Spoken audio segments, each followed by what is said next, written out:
నమస్తే, welcome to SR6 news.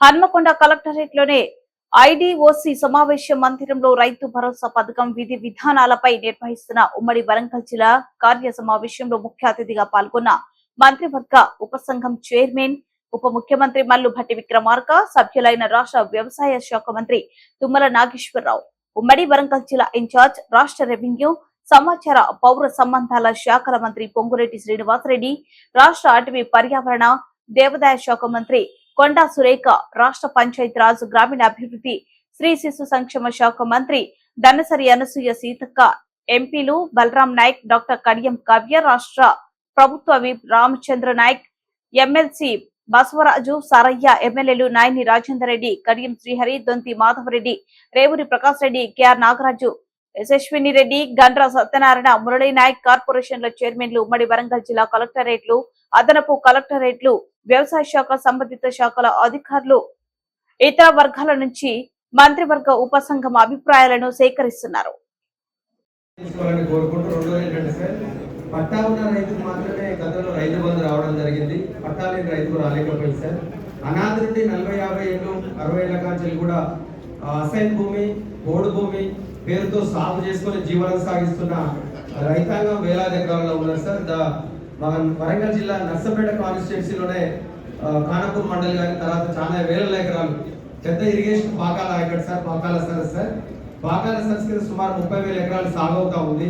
కానీ పట్టా ఉన్న రైతులు మాత్రం 11,000 చిల్లర మాత్రం రైతులకు మాత్రమే అవకాశం ఉంది సార్. వారికి మిగతా రైతాంగానికి సుమారు 20,000 రైతాంగానికి ఎలాంటి పట్టా సదుపాయాలు లేదు సార్. కానీ కష్టపడుకుంటూ చిన్నగా రైతాంగమే సార్. ఎందుకంటే పొడుతో వచ్చి సాగు చేసుకుంటూ 3-4 జనరేషన్లు మారినాయి. కానీ వారికి రైతు బంధు పడటం లేదు సార్. దయచేసి నేను కమిటీకి సబ్ కమిటీకి నాకు విన్నపం సార్. ఎంతమంది బోగస్ తెలంగాణలో అత్యధిక ప్రాధాన్యత కలిగినటువంటి వ్యవసాయానికి ప్రాధాన్యత ఇవ్వాలని గౌరవనీయులు శ్రీమతి సోనియా గాంధీ గారు, రాహుల్ గాంధీ గారు, ఖర్గే గారు వచ్చినటువంటి అనేక సందర్భాల్లో అనేక సమావేశాల్లో ఇదే వరంగల్లో డిక్లరేషన్ కూడా ఇచ్చారు. వాటిని దృష్టిలో పెట్టుకొని ఈనాటి ప్రభుత్వం ముఖ్యమంత్రి గారి యొక్క ఆదేశాల మేరకి ఆ వాగ్దానాలు అమలు చేసేటటువంటి క్రమంలో రాష్ట్ర ప్రభుత్వం తీసుకున్నటువంటి ప్రధాన నిర్ణయాలు రుణమాఫీ, 2 లక్షలు రేపు ఆగస్టు నెలలోనే ఒకేసారి రుణమాఫీ చేయాలనేది ఒక భీష్మ ప్రతిజ్ఞ కింద ఆయన తీసుకున్నారు. దాన్ని అమలు చేయడానికి భట్టి గారు కసరత్తు చేశారు. రేపు ఎల్లుంట్లోనే దానికి సంబంధించినటువంటి విధి విధానాలు రూపకల్పన జరుగుతుంది. ఆగస్టులోనే రుణమాఫీ 2 లక్షలు చేయాలనేది ఈ ప్రభుత్వం యొక్క లక్ష్యం. రెండోది వచ్చేసి రైతు భరోసా.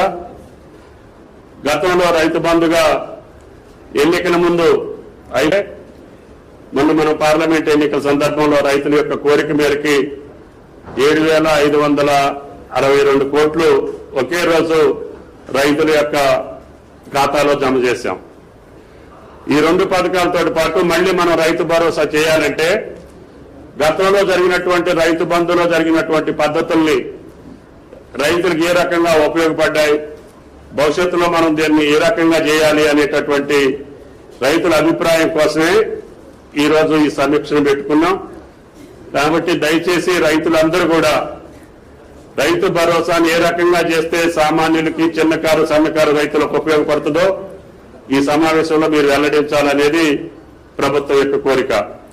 దీని తర్వాత ముఖ్యమంత్రి గారు ప్రభుత్వం పంట యొక్క బీమాను కూడా ఇవ్వాలని చెప్పి ఇన్సూరెన్స్ కంపెనీలతోటి రాష్ట్ర ప్రభుత్వం సంప్రదింపులు జరుగుతూ ఉంది. అతి కొద్ది రోజుల్లోనే దాన్ని కూడా ఫైనల్ చేసి గతంలో పంట నష్టం జరిగితే మనకి ఏ రకమైనటువంటి సహాయం వచ్చేది కాదు. ఈ సంవత్సరం కాంగ్రెస్ ప్రభుత్వం రేవంత్ రెడ్డి గారి నాయకత్వంలో అకాల వర్షాల వల్ల నష్టపోయినటువంటి వాళ్ళందరికీ కూడా 10,000 రూపాయల చొప్పున ఇవ్వమని చెప్పి ప్రభుత్వ ఆదేశ ప్రకారంగా వ్యవసాయ శాఖ దాన్ని కూడా నిర్వర్తించింది. భవిష్యత్తులో ఆ పద్ధతి కాకుండా పంట నష్టపోయిన ప్రతి ఒక్కరికి పంట బీమా రావాలి అంటే అందరి యొక్క విస్తీర్ణాన్ని మనం బీమా చేయాల్సినటువంటి అవసరం ఉంది.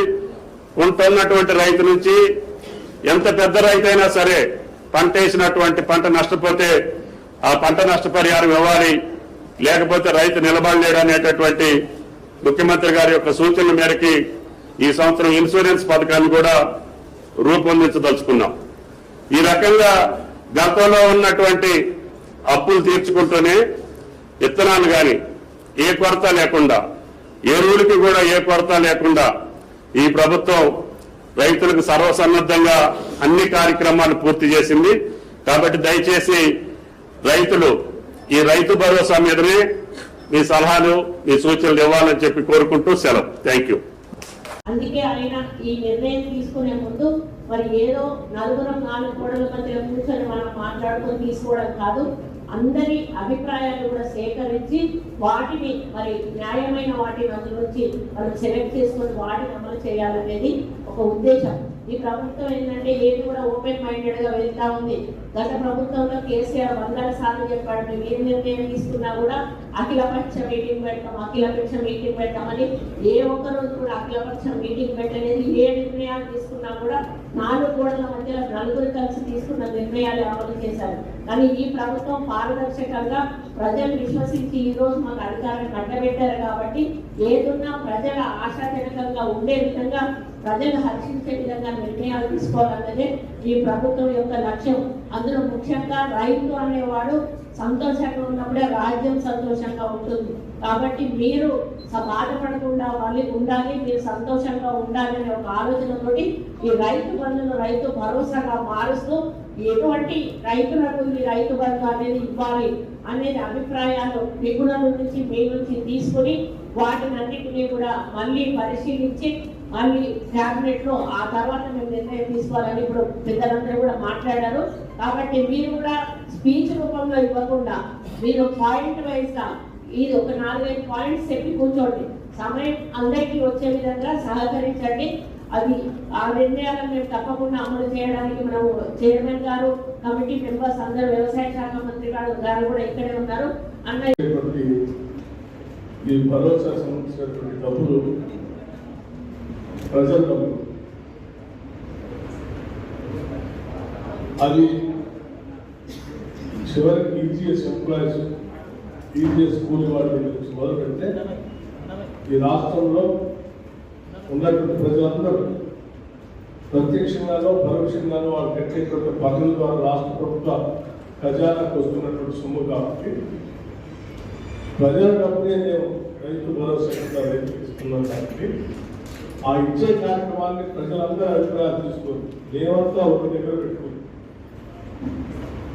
వచ్చేటువంటి ఆదాయాన్ని జాగ్రత్తగా పోగేసి ప్రతి రూపాయిని ఆదాయం ఆ వచ్చే కార్యక్రమాన్ని కూడా ప్రజల అభిప్రాయాలకు అనుగుణంగా పంచాలనేటువంటి ఒక మంచి సంకల్పంతోనే ఈ కార్యక్రమాలు చేపడుతుంది.